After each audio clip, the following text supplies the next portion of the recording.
Hello everyone, and welcome back to our channel Growth Mindset Company. We're committed to delivering content that is not only factual and clear but also captivating.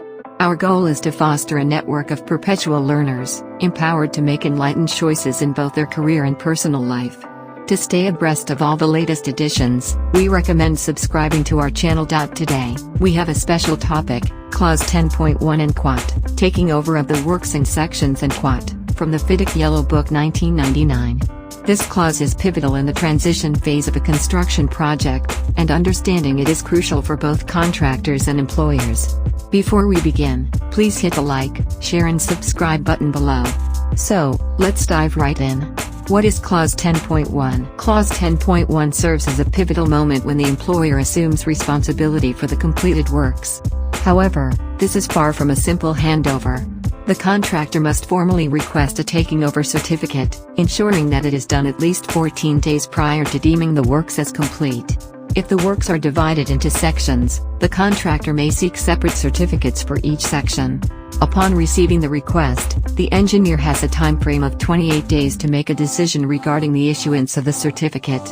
If no response is given within this period and the works comply with the contract's specifications, it is assumed that the certificate was granted on the final day of this time frame.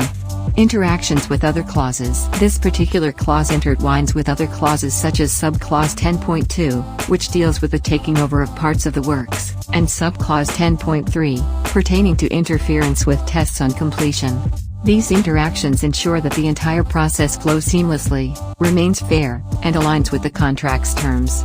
Flowchart Explanation. To make this easier to understand, let's go through a flowchart that outlines the key steps involved in Clause 10.1. Contractor completes work.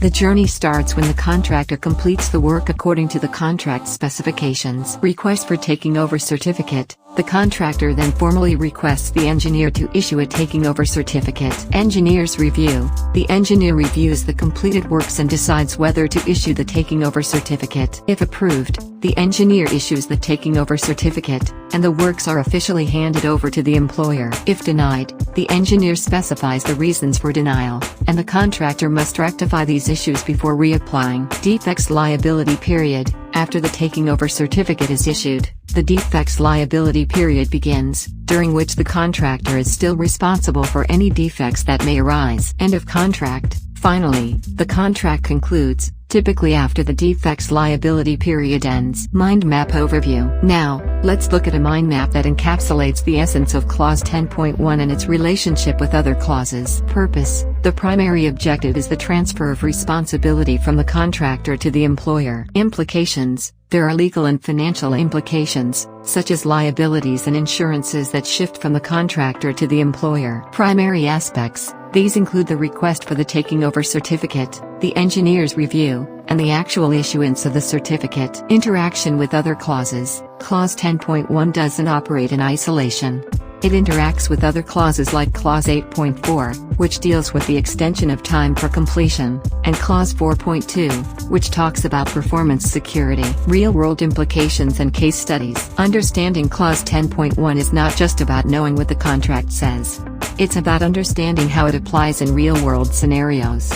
For instance, what happens if the engineer denies the taking over certificate? Or what are the contractor's responsibilities during the defects liability period? These are questions that have been answered through various case studies, which we will delve into in future videos. Common misunderstandings. Before we wrap up, it's essential to address common misunderstandings that often arise concerning Clause 10.1. For example, some people think that the issuance of the taking over certificate means the contractor is no longer responsible for the works. This is not true. The contractor still has obligations during the defects liability period. Additional concepts. In the world of FIDIC, it's crucial to distinguish between sections and milestones. Think of milestones as markers indicating the completion dates for specific parts of a project. On the other hand, sections are all about the formal handover of a defined chunk of the works. Let's also chat about the handback requirements, especially if you're looking at the Gold Book, DPO. These requirements, covered under Subclause 8.7, ensure that the works are in line with what the employer wants. Last but not least, there's the contract completion certificate. This isn't just another piece of paper. It's a big deal. The contractor's job isn't considered done until this certificate is signed and handed over by the employer's representative. Conclusion. So there you have it, a comprehensive look at Clause 10.1 and Quat, taking over of the works and sections and Quat, from the FIDIC Yellow Book 1999. Understanding this clause is crucial for the smooth transition of responsibilities and for the successful completion of any construction project. Thank you for joining us today. If you found this video helpful, please give it a thumbs up, share it, and don't forget to subscribe for more insightful discussions on construction contracts and project management.